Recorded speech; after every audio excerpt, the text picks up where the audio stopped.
fantadhir sa'ah. Kata Nabi, kalau kau serahkan urusan kepada yang bukan ahlinya, tunggulah datangnya kiamat. Maksudnya datang kehancuran. Nabi udah kasih tahu, hancur kamu kalau memberikan sesuatu bukan pada ahlinya, saudara. Nah, ini yang bisa saya sampaikan. Artinya apa yang disampaikan tadi oleh para presidium dari Formaksi ya, kita sejalan, kita sepemikiran untuk melakukan perubahan, dan kita sejalan, kita sepemikiran untuk kita berjuang bersama untuk membela rakyat yang lemah dan membela, mempertahankan persatuan dan kesatuan NKRI, sehingga ini tidak dijadikan sebagai negeri yang menjadi bantakan korupsi, saudara. Saya sepakat, hanya saja bagaimana strateginya, mesti sering-sering ketemu, sering-sering duduk, sering-sering kita berdiskusi. Nanti dari Formaksi mesti ada perwakilannya. Tentu tidak semua orang di Formaksi yang kita undang, karena yang akan diundang begitu banyak organisasi dan LSM. Dari ormas Islam aja udah 60 ormas lebih yang bakal kita undang, belum dari yang lainnya. Kita duduk bareng, yuk kita bicarakan soal negeri kita, saudara. Insya. Nah, kalau sekarang kita lihat, saudara, menterinya dari partai, dirjen, sekjen dari partai, kepala-kepala partai. Tahu-tahu orang yang nggak ngerti apa-apa masuk ke dalam, saudara, kementerian, dapat jabatan. Gimana ceritanya? Wah, belakangan terakhir ada biduan lagi dapat honorer. Ini apa ceritanya ini negeri, saudara? Hancur ini negeri kalau kita percayakan negeri ini kepada partai, saudara. Nah, cuman saat ini karena memang kita dipaksa dengan sistem partai, ya mau nggak mau kita mesti kerjasama dengan partai, kita mesti dekat dengan partai, kita salurkan aspirasi kita ke lewat kawan-kawan kita yang ada di partai. Nah, kenapa kita menolak sistem partai? Kok kita sampai saat ini masih berhubungan dengan partai? Jawabnya, karena saat ini kita tidak diberi pilihan lain, harus lewat partai, saudara. Nah, ini yang harus kita berani melakukan perubahan. Jadi jangan tanggung-tanggung. Kalau melakukan perubahan, lakukan revolusioner yang betul-betul sistem ini kita ubah untuk kebaikan Indonesia, insya Allah. Nah, ini yang kita mau sampaikan. Jadi kalau ini berjalan, ibu-ibu nggak repot demo dulu, Bu. Ya, capek kita udah demo nggak didengar. Sekarang demo nggak didengar, saudara. Pemerintah sudah tahu bagaimana supaya demo kapok. Tangkap aja pemimpinnya, tangkap aja koordinatornya, tangkap aja tuh yang minta izinnya. Nah, jadi sekarang setiap demo padam, demo padam, demo padam, karena mereka sudah pelajari bagaimana cara menundukkan demo. Ada juga demo semangat, besok diundang ke istana, lusa udah adem, kayak kerupuk disiram air, saudara.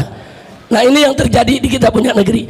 Baiklah, insya Allah ke depan kita akan buat pertemuan, Ibu, dengan para tokoh bangsa kita untuk merumuskan strategi bagaimana menyelamatkan negeri, insya Allah. Dan itu tadi, kita nggak mau ngobatin kayak koreng, obatin sini muncul sini, obatin sini muncul sini, tapi kita pengen satu strategi yang punya formula bisa mengobati semua penyakit yang ada.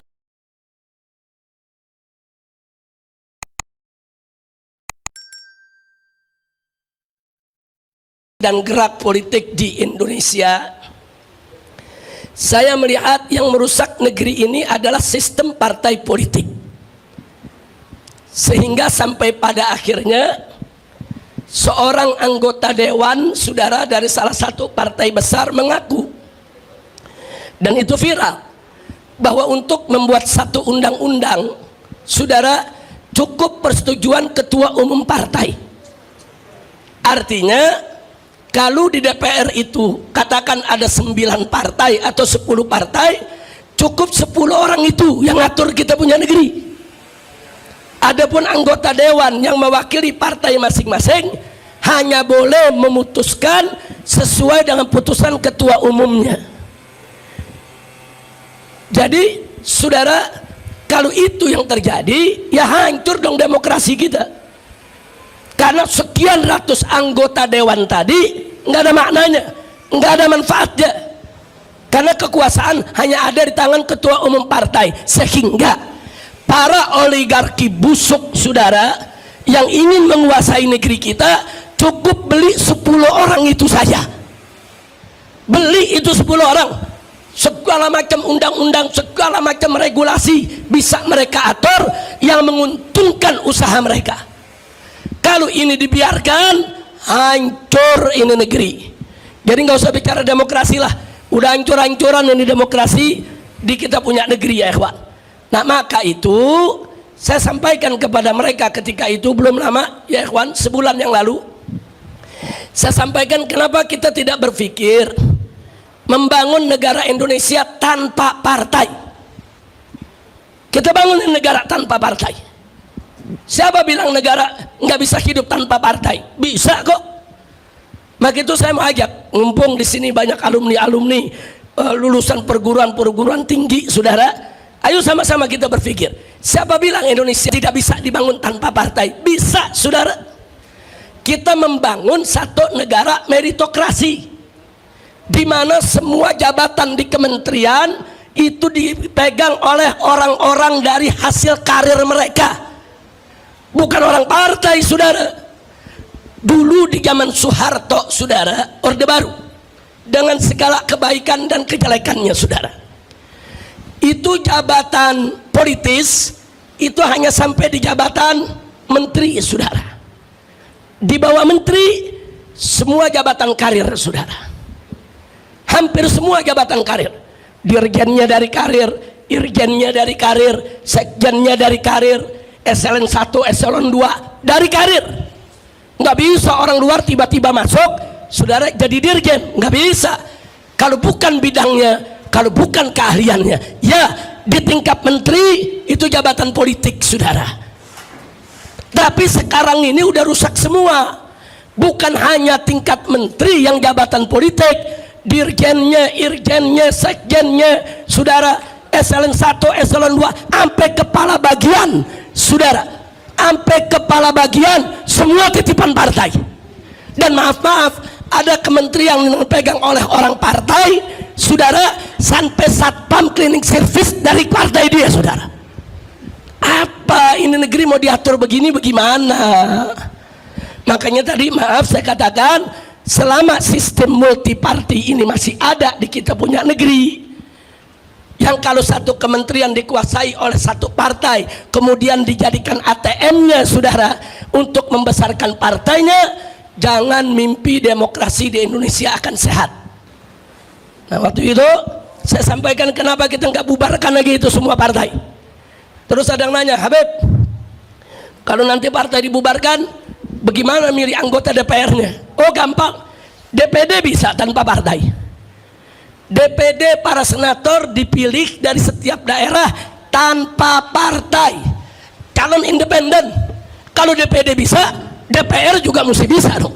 Kalau perlu DPD-nya hapus, ganti DPR yang calon independen tanpa partai, sehingga setiap anggota DPR independen bisa menyuarakan rakyat tanpa ditekan oleh atasan, saudara. Bisa kok. Siapa bilang nggak bisa, saudara? Omong kosong kalau dibilang nggak bisa. Biasanya yang bilang nggak bisa ya orang partai, karena takut partainya dibubarkan. Kira-kira paham ibu ya? Ini tamu saya sama nih, paham semua nih ya. Saya bukan lagi berkhayal nih, bukan nih. Ini lagi lempar wacana, saudara.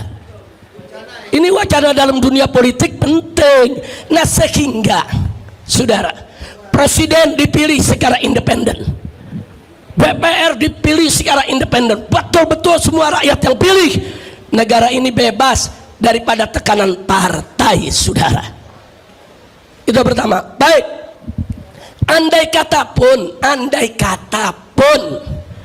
negara tanpa partai itu sulit, saudara, atau belum bisa dilaksanakan saat ini, atau perlu 1 atau 2 dekade lagi mendewasakan masyarakat, saudara, maka solusinya cukup Indonesia punya 2 partai saja.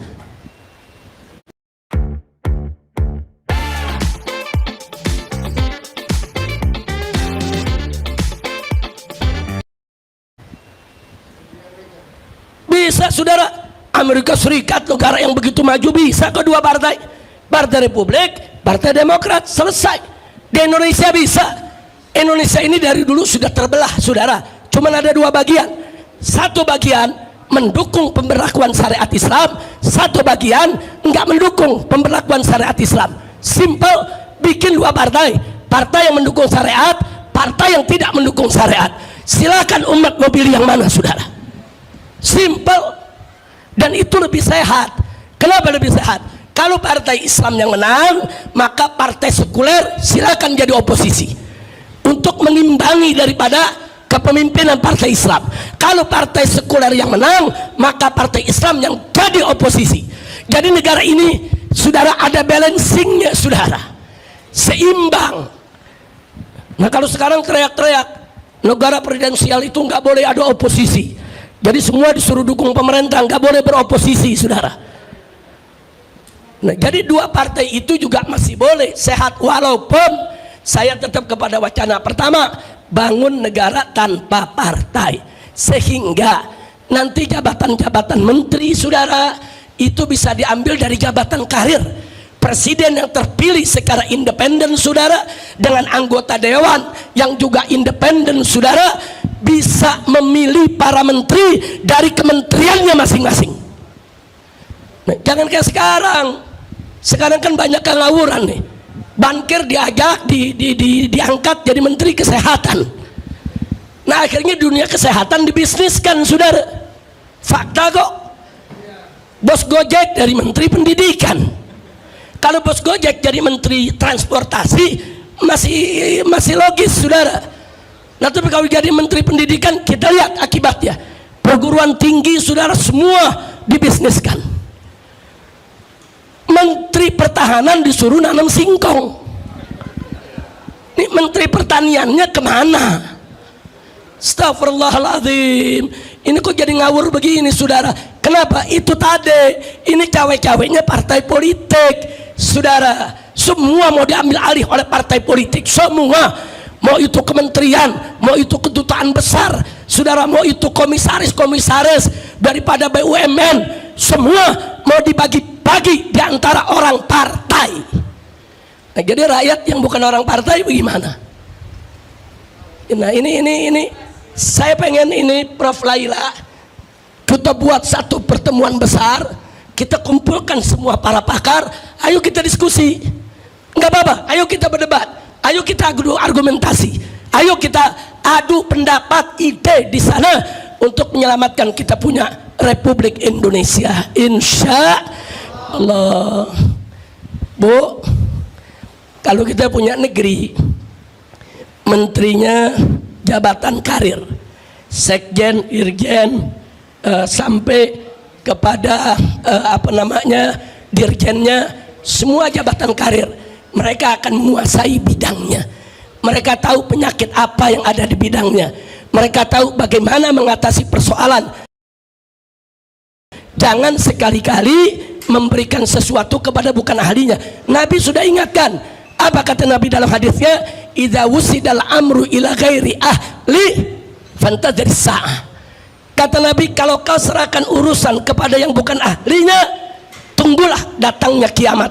Maksudnya datang kehancuran. Nabi udah kasih tahu, hancur kamu kalau memberikan sesuatu bukan pada ahlinya, saudara.